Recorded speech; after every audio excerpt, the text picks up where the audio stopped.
Hey, it's Mark here, and welcome to the next edition of the Employee Survival Guide podcast. Today we're going to talk about the Biden mandate of the COVID-19 vaccination for all federal and private employers nationwide.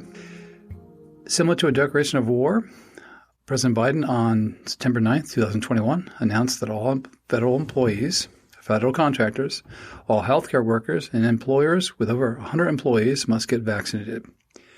This is unprecedented and likely to cause a great deal of chaos among employees nationwide. Typically, vaccination requirements were left to the states to decide if, how, and when to implement vaccination orders. The executive order comes at a time when the Delta variant is wreaking havoc on the unvaccinated population, and Biden's approval rating regarding COVID-19 is very low. Now, with just one executive order to the U.S. Department of Labor, the battle is on. The DOL can now institute enforcement actions and levy fines of up to $14,000 per violation. This may result in a possible bankruptcy situation for some employers, given the situation of how many violations that may occur. As we already know, the U.S. Equal Employment Opportunity Commission issued guidance earlier this year to employers that they can mandate vaccination requirements on their employees without threat of lawsuits from the employees. What does this mean for you if you have not received the COVID-19 vaccination? You must either assert a medical disability accommodation to your employer with documentation from your physician to avoid the vaccine or be fired. You do have the exception of testing each week, but I will assure you that issue will eventually, remedy will be removed at a later point in time as the vaccination process mandate continues on. You can also assert a religious exemption to the vaccination or be fired. And again, you can use the weekly testing to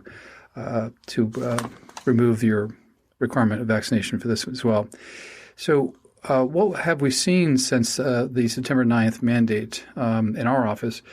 What we've seen is what was predicted, that you would have employees who still resisted the vaccine and without any religious conviction or medical basis. It just simply was they weren't ready for it. It's too early to tell. The excuse that the emergency authorization explanation, that now has gone by the wayside. And so what you have is a population of individuals out there who are not vaccinated, really don't know why they're doing it.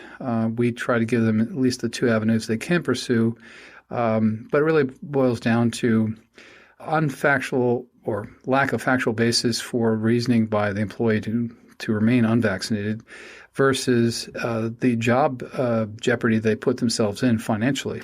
It's a really wild scenario to watch people go through where their convictions about this issue are as important as their financial means, meaning that earning income is important, obviously, for all of us, and they put that ahead of it. And it doesn't seem like a rational choice. So it's we don't see the cases that are going to prompt any type of newsworthiness situation or a court filing of a complaint, given the very limited scenario that individuals can pursue litigation against their employers regarding this issue.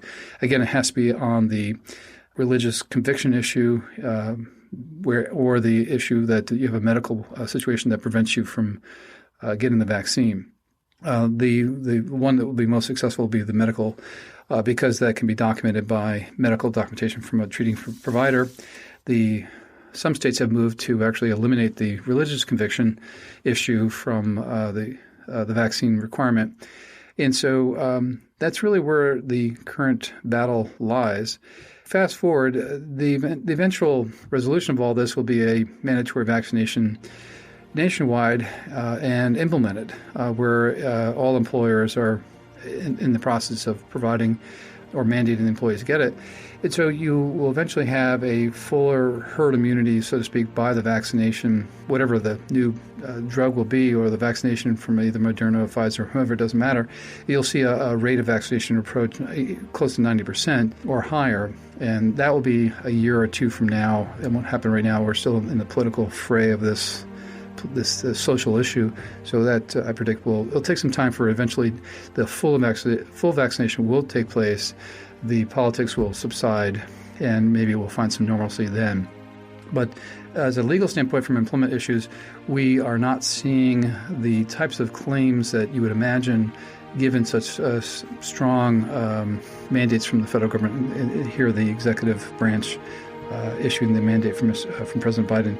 So until we learn more, we will share and look for the next podcast regarding the religious conviction issue having to do with the COVID vaccination mandate. Until then, be well and talk to you soon. Thanks.